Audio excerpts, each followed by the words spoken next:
अब NDPS case के अंदर पुलिस की गलती की वजह से तुमको बेल मिलेगी और तुम उस केस से बाहर भी निकल सकते हो, अक्विट भी हो सकते हो। कुछ सुप्रीम कोर्ट की बहुत ही इंपॉर्टेंट जजमेंट इस वीडियो में जान लो और कुछ बहुत ही इंपॉर्टेंट पॉइंट्स जान लो जिसकी वजह से तुम जेल से बाहर आ सकते हो या फिर अक्विट भी हो सकते हो। 99% लोगों को इसके बारे में नहीं पता है, इसलिए इस वीडियो को ध्यान से देखकर सभी के साथ शेयर जरूर कर देना। देखो, जब भी तुम्हारे पास से कोई रिकवरी होती है, गांजा या फिर ऐसे कोई भी सब्सटेंस रिकवर तुम्हारे पास से होता है, तो सेक्शन 50 एनडीपीएस एक्ट का पुलिस को फॉलो करना मैंडेटरी होता है।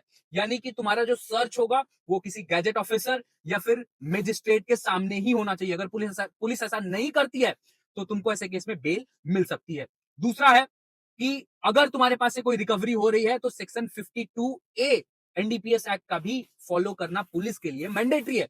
यानी कि जो ड्रग्स रिकवर हुआ है उसकी इन्वेंट्री बनाना, उसके फोटोग्राफ्स, वीडियो लेना, उसका सैंपल ड्रॉ करना, ये सारी चीजें बहुत ही इंपॉर्टेंट होती हैं। और इन सभी चीजों को एक जुडिशियल मजिस्ट्रेट से सर्टिफाई कराना, उससे सर्टिफिकेट लेना भी पुलिस के लिए मैंडेटरी होता है। अगर इन पॉइंट्स में से एक भी पुलिस फॉलो नहीं करती है तो तुम ऐसे केस में तुमको बेल मिल सकती है या फिर तुम अक्विट भी हो सकते हो।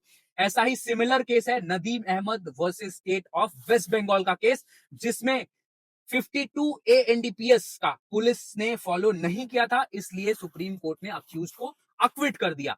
इसके अलावा जब भी तुम्हारे पास से रिकवरी होती है तो उसका sample with in 72 hours FSL testing के लिए भेजना भी पुलिस के लिए कंपलसरी होता है। अगर इसमें डीले करती है पुलिस तो ऐसे में भी तुमको बेल मिल सकती है। सिमिलर केस है Wajid Ali versus state of Rajasthan का केस, इसमें भी डीले की वजह से सुप्रीम कोर्ट ने अक्यूज को बेल दे दिया था। इसके अलावा अगर तुम लंबे टाइम से जेल में हो तो ये भी एक ग्राउंड बन सकता है एनडीपीएस केस के अंदर बेल लेने के लिए।